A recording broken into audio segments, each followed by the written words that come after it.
एक बार की बात है, किसी गांव में एक साधु रहा करता था। वह जब भी नाचा करता तभी बारिश होती थी। इसीलिए गांव में लोगों को जब भी बारिश की ज़रूरत होती तो वे लोग उस साधु के पास जाते और उससे अनुरोध करते कि वे नाचें। और जब भी वे नाचने लगते तो बारिश ज़रूर होती थी। कुछ दिनों बाद 4 लड़के शहर से गांव में घूमने के लिए आए।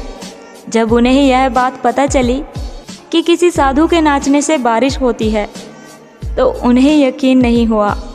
शहरी पढ़ाई लिखाई के घमंड में उन्होंने गांव वालों को चुनौती दी कि अगर हम भी नाचेंगे तो बारिश होगी, और अगर हमारे नाचने से बारिश नहीं हुई तो साधु के नाचने से भी नहीं होगी। अगले दिन सुबह सुबह गांव वाले उन 4 लड़कों को लेकर साधु की कुटिया के पास गए।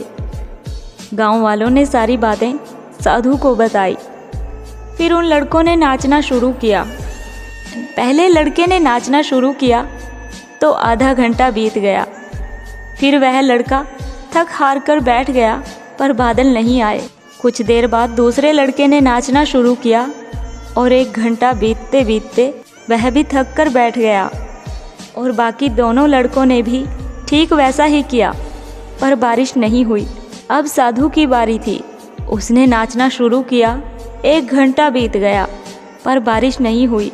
साधु फिर भी नहीं रुका और नाचते नाचते 2 घंटे बीत गए, पर बारिश नहीं हुई। 4 घंटे बीत गए, पर बारिश नहीं हुई। लेकिन साधु तो रुकने का नाम ही नहीं ले रहा था। धीरे धीरे शाम ढलने लगी कि तभी बादलों ने गड़गड़ाना शुरू कर दिया और थोड़ी देर बाद जोरों की बारिश होने लगी। यह देखकर 4 लड़के दंग रह गए और तुरंत साधु से क्षमा मांगी। फिर 4 लड़कों ने साधु से पूछा, बाबा भला ऐसा क्यों कि हमारे नाचने से बारिश नहीं हुई और आपके नाचने से बारिश हो गई? साधु ने उत्तर दिया, जब मैं नाचता हूँ तो 2 बातों का ध्यान रखता हूँ।